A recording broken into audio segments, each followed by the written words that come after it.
ایسا نہیں کہ وہ انسان کی دعا کو نظر انداز کر دیتا ہے، اور یہ تو اس کا خود حکم ہے، وَقَالَ رَبُّكُمُ ادْعُونِي أَسْتَجِبْ لَكُمْ، تمہارا رب کہتا ہے کہ تم مجھ سے مانگو تو میں تمہاری دعا قبول کروں گا۔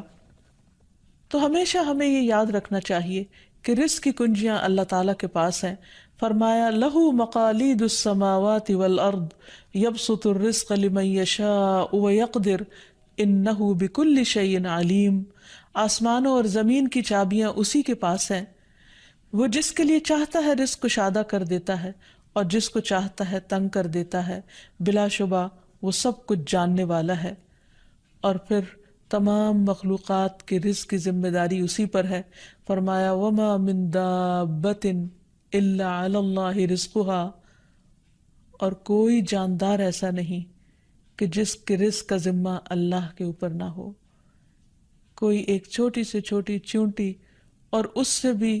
چھوٹی مخلوق، ان سب کو وہی کھلاتا اور پلاتا ہے، وہی زندگی دیتا ہے اور زندگی کے اسباب مہیا کرتا ہے، لیکن اکثر لوگ اللہ تعالیٰ کے اس اختیار سے لا علم ہیں۔ اسی لیے اللہ تعالیٰ فرماتے ہیں قُلْ إِنَّ رَبِّي يَبْسُطُ الرِّزْقَ لِمَن يَشَاءُ وَيَقْدِرُ وَلَكِنَّ أَكْثَرَ النَّاسِ لَا يَعْلَمُونَ، کہہ دیجئے بے شک میرا رب رزق فراخ کرتا ہے جس کے لیے چاہتا ہے اور تنگ کر دیتا ہے، لیکن اکثر لوگ علم نہیں رکھتے، یعنی بہت سے لوگ اس حقیقت کو بھول جاتے ہیں، اور جب ان کے پاس زیادہ آتا ہے تو وہ سمجھتے ہیں کہ یہ ان کی محنت کا نتیجہ ہے، یہ ان کی کوششیں اور ان کے سمجھداری ہے جس کی وجہ سے ان کو زیادہ ملا ہے، اور اگر کسی کے پاس کم ہوتا ہے تو عموماً لوگ سمجھتے ہیں کہ یہ اس کی اپنی حماقت اور بے وقوفی کی وجہ سے یا ناسمجھی کی وجہ سے اس کو نہیں مل رہا۔ حالانکہ بعض اوقات اللہ سبحانہ وتعالیٰ انتہائی ناسمجھ لوگوں کو بھی بہت کچھ عطا کر دیتا ہے، اور بعض اوقات بہت زیادہ پڑھے لکھے سمجھدار عقل مند لوگ اپنے 2 وقت کے کھانے کے لیے بھی پریشان ہوتے ہیں۔ حقیقت یہ ہے کہ اللہ سبحانہ وتعالیٰ جسے چاہے خوب نوازے، اور دینے سے اس کے خزانوں میں کوئی کمی واقع نہیں ہوتی، اور یہ اس کی اپنی مشیت اور اس کی اپنی چاہت ہے۔ وہ چاہے تو اپنے نافرمانوں کو بہت کچھ دے دے۔ ہم دیکھتے ہیں کہ دنیا میں بہت سے لوگ اس کی ذات کا بھی انکار کرتے ہیں، اس کے آگے سجدہ بھی نہیں کرتے، اس کی راہ میں کچھ صدقہ خیرات بھی نہیں کرتے، لیکن اس کے باوجود ان پر رزق برستا ہی چلا جاتا ہے، کیونکہ اللہ سبحانہ وتعالیٰ ان کو ڈھیل دیتا ہے۔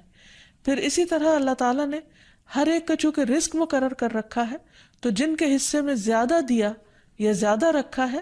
وہ ایسا نہیں کہ ضروری طور پر ان کی کسی نیکی کی وجہ سے ہی ہو، وہ اللہ تعالیٰ کی تقسیم کی بنا پر ہے، اللہ تعالیٰ کا اپنا فیصلہ ہے جو اس کے حکمت پر مبنی ہے، جسے انسان نہیں جانتے، کیونکہ اللہ تعالیٰ نے ہر انسان کا رزق مقرر کر رکھا ہے، اور جو انسان کے مقدر میں ہوتا ہے وہ اس کو مل کر رہتا ہے۔ اسی لیے جابر بن عبداللہ کہتے ہیں کہ اللہ کے رسول صلی اللہ علیہ وسلم نے فرمایا، اگر ابن آدم اپنے رزق سے اسی طرح بھاگے جس طرح موت سے بھاگتا ہے،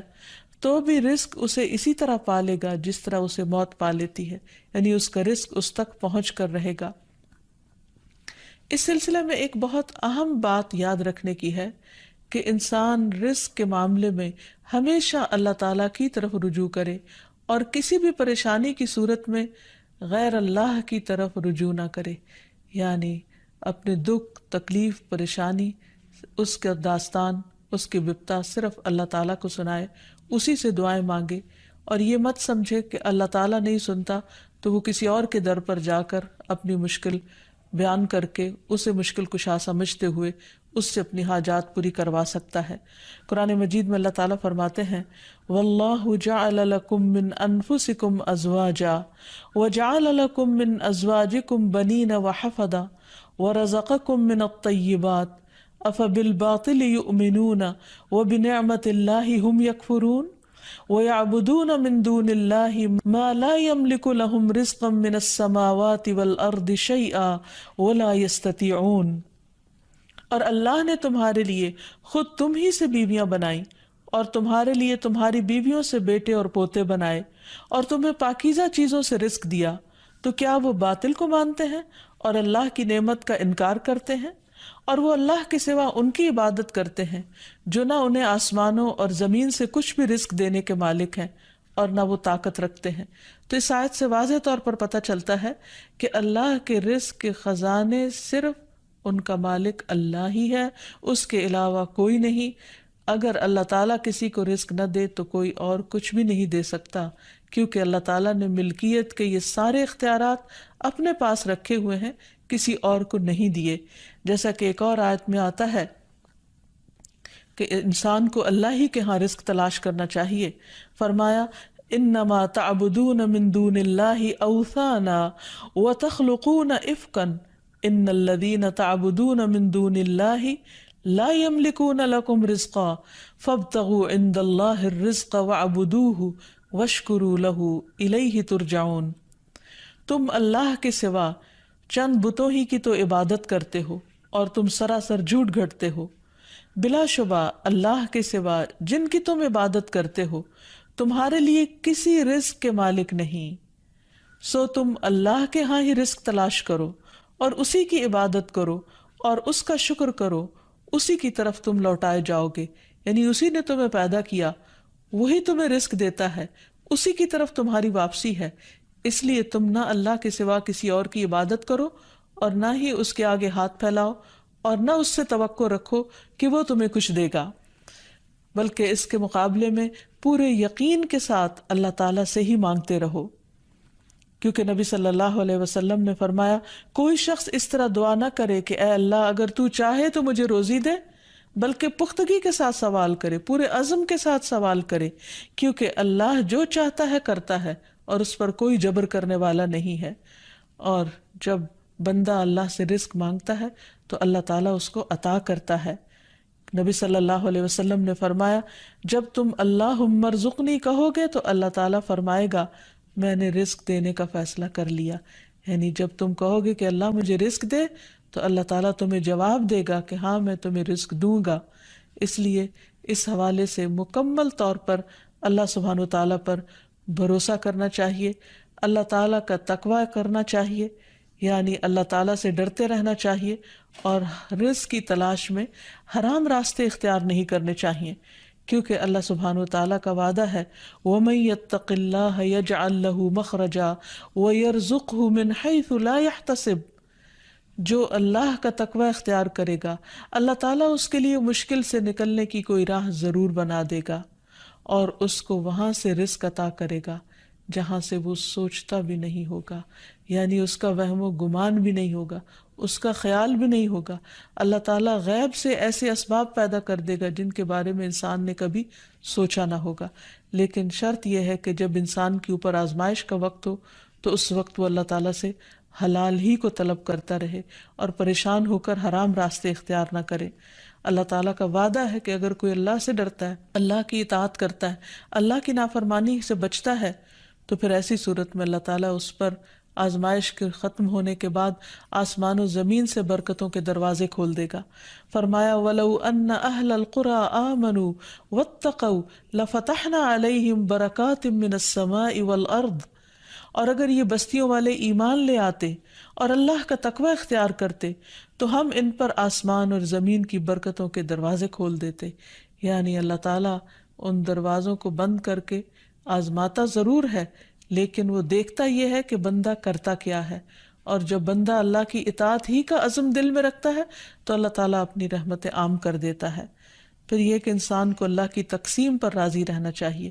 اگر اپنے سے زیادہ کسی کو ملا ہے تو اس پر حسد نہیں کرنا چاہیے، اور اگر اپنے سے کم کسی کے پاس ہے تو اس کے اوپر اس کو حقیر نہیں سمجھنا چاہیے، بلکہ انسان کی قدر کرنی چاہیے اور ہمیشہ یہ سوچنا چاہیے کہ اس کو مجھ سے زیادہ دینے والے کو بھی دینے والا رب ہے، مجھے بھی میرے رب نے ہی دیا ہے، اور جس کے پاس کم ہے اس کا بھی مالک وہی ہے۔ اور یہ بھی انسان یاد رکھے کہ انسان جب حرام سے بچتا ہے، غلط راستوں سے بچتا ہے، اللہ تعالیٰ کی فرما برداری کرتا رہتا ہے، اس کا شکر ادا کرتا رہتا ہے، تو اللہ تعالیٰ اس کو حلال طریقوں سے بھی رزق عطا کرتا ہے۔ حدیث میں آتا ہے کہ رزق کی تلاش میں میانہ روی اختیار کرو، یعنی بہت ڈیسپریٹ نہ ہو جاؤ، اللہ تعالیٰ ضرور دروازہ کھولے گا۔ کہیں ایسا نہ ہو کہ رزق کا مؤخر ہونا یعنی ڈیلے ہونا تمہیں اس بات پر اکسا دے کہ تم اللہ تعالیٰ کی نافرمانیاں کرنے لگو، یعنی نافرمانی کے ذریعے اس کا رزق تلاش کرو۔ یاد رکھو جو کچھ اللہ تعالیٰ کے پاس ہے وہ اس کی اطاعت سے ہی حاصل کیا جا سکتا ہے۔ اور اس سلسلے میں خصوصی طور پر استغفار بہت کارآمد ہے کہ انسان اپنے گناہوں کی معافی مانگتے ہوئے اللہ تعالیٰ سے رزق کے لیے دعا کرے، پھر اسی طرح رشتہ داروں کے ساتھ اچھا سلوک کرے، کیونکہ نبی صلی اللہ علیہ وسلم نے خاص طور پر یہ بات فرمائی ہے کہ جو شخص یہ چاہتا ہے کہ اس کی عمر دراز ہو اور اس کے رزق میں وسعت ہو تو اسے چاہیے کہ وہ صلہ رحمی کرے، یعنی اپنے رشتہ داروں کے ساتھ اچھا سلوک کرے۔ یعنی جس نیکی کا اجر انسان کو دنیا میں بہت جلد مل جاتا ہے، ان میں سے بہت اہم نیکی صلہ رحمی ہے، والدین کے ساتھ حسن سلوک ہے۔ ایک حدیث میں آتا ہے کہ کچھ گھرانوں کے لوگ جو فاسق و فاجر بھی ہوتے ہیں، لیکن جب وہ صلہ رحمی کرتے ہیں تو اس کی بنا پر ان کے مال بڑھ جاتے ہیں، یعنی رشتہ داروں کے ساتھ اچھے سلوک کی وجہ سے ان کے مال میں اور اضافہ ہو جاتا ہے اور ان کے افراد کی کثرت ہو جاتی ہے۔ پھر انسان ہمیشہ یہ یاد رکھے کہ مال دینے سے بڑھتا ہے، صدقہ خیرات مال میں اضافے کا ذریعہ بنتا ہے۔ پھر اسی طرح خرید و فروخت میں سچ بولنا مال میں برکت پیدا کر دیتا ہے اور جھوٹ مال کی برکت کو اٹھا دیتا ہے۔ اور پھر خاص طور پر انسان رزق کے لیے دعائیں کرتا رہے، کیونکہ سارے خزانے تو اللہ کے پاس ہیں، وہ جب جس کو جتنا چاہے عطا کر سکتا ہے۔ اس کے لیے نبی صلی اللہ علیہ وسلم کی سکھائی ہوئی مسنون دعائیں بہت ہی بہترین ہیں۔ نبی صلی اللہ علیہ وسلم ہر روز صبح فجر کی نماز کے بعد یہ دعا پڑھتے تھے، اللہم انی اسألک علما نافعا ورزقا طیبا وعملا متقبلا۔ اے اللہ، میں تجھ سے علم نافع، طیب رزق یعنی پاکیزہ رزق اور مقبول عمل کا سوال کرتا ہوں، یعنی ایسے عمل کی توفیق دے جو تیرے ہاں قبول ہو جائے، تجھے پسند آ جائے۔ اور اس کے ساتھ ساتھ انسان کو حرام سے بچنے کی دعا کرنی چاہیے۔ اس سلسلے میں آپ صلی اللہ علیہ وسلم نے جو دعا سکھائی وہ ہے، اللہم اکفنی بحلالک عن حرامک واغننی بفضلک عمن سواک۔ اے اللہ، اپنے حلال کے ذریعے حرام سے میری کفایت فرما، یعنی مجھے اتنا حلال دے کہ مجھے حرام کی ضرورت ہی نہ رہے، اور اپنی مہربانی سے مجھے اپنے علاوہ ہر ایک سے بے نیاز کر دے، یعنی مجھے انسانوں کا محتاج نہ کر، کسی اور کا محتاج نہ کر، صرف اپنے خزانوں سے عطا فرما۔ پھر اسی طرح خاص طور پر بڑھاپے کی زندگی کے لیے وسعت رزق کی دعا کرنی چاہیے، کیونکہ جب انسان بوڑھا ہو جاتا ہے تو اس کے اعضاء کمزور ہو جاتے ہیں، وہ اپنے لیے خود کچھ کمائی نہیں کر سکتا، وہ دوسروں پر ڈپینڈنٹ ہو جاتا ہے، تو اس وقت وسیع رزق کی دعا سکھائی گئی۔ فرمایا، اللہم اجعل اوسع رزقک علی عند کبر سنی وانقطاع عمری۔ اے اللہ، جب میں بوڑھا ہو جاؤں اور میری عمر ختم ہونے لگے تو میرے رزق کو وسیع کر دے۔ اور رزق کی دو بڑی قسمیں ہوتی ہیں، ایک وہ رزق جو ظاہری طور پر جسموں کی غذا بنتا ہے یا انسان کی مادی ضروریات پوری کرتا ہے، اور دوسرا روحانی رزق، اور وہ رزق جو انسان کے غم ہم کو دور کرتا ہے، یعنی لوگوں کی محبت اور توجہ، اور خاص طور پر بڑھاپے میں اولاد اور رشتہ داروں کا قریب ہونا، پاس ہونا، یہ انسان کی بنیادی ضرورتوں میں سے ہے۔ تو انسان جب خود کچھ کرنے کے قابل نہ رہے، ہاتھ پاؤں ہلانے کے قابل نہ رہے، تو عموماً وہ لوگوں پر ایک بوجھ بن جاتا ہے، اور یہ چیز انسان کے لیے بہت پریشانی کا باعث ہوتی ہے۔ انسان جب جوان ہوتا ہے، بہت کچھ کما رہا ہوتا ہے، تو سب اس کو لک فارورڈ کرتے ہیں، سب اس سے محبت کرتے ہیں، سب اس کے پیچھے جاتے ہیں، کیونکہ اس کی ذات سے لوگوں کو فائدہ پہنچتا ہے۔ لیکن بڑھاپے میں انسان اس طرح فائدہ نہیں پہنچا سکتا، تو پھر انسان کے لیے پریشانی ہوتی ہے، اور اسے تنہائی کا احساس بھی ہونے لگتا ہے، اور اس کے لیے انتہائی اذیت کے دن ہو جاتے ہیں۔ وہ اپنے حسین ماضی کو بھی یاد کرتا ہے، کامیاب زندگی کو بھی یاد کرتا ہے، اور اپنے مستقبل کو بھی دیکھتا ہے کہ موت قریب آ لگی ہے۔ تو ایسے میں یہ دعا بہت فائدہ مند ہے کہ اے اللہ، جب میں بوڑھا ہو جاؤں اور میری عمر ختم ہونے لگے تو میرے رزق کو وسیع کر دے۔ اور جب انسان کے پاس اپنی ضرورت کا ہوتا ہے بڑھاپے میں بھی، تو انسان یکسوئی کے ساتھ اللہ سبحانہ وتعالیٰ کی عبادت اور زیادہ کر سکتا ہے۔ اسی طرح اپنے لیے اور اپنی اولاد کے لیے وسیع رزق کی دعا کرنی چاہیے، جیسے ابراہیم علیہ السلام نے دعا کی تھی، ربنا انی اسکنت من ذریتی بواد غیر ذی زرع عند بیتک المحرم ربنا لیقیموا الصلاة فاجعل افئدة من الناس تہوی الیہم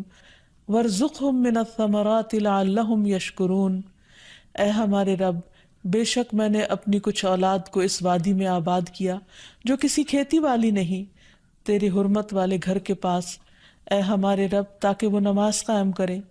سو کچھ لوگوں کے دل ایسے کر دے کہ ان کی طرف مائل رہیں، اور انہیں پھلوں سے رزق عطا کر تاکہ وہ شکر ادا کریں۔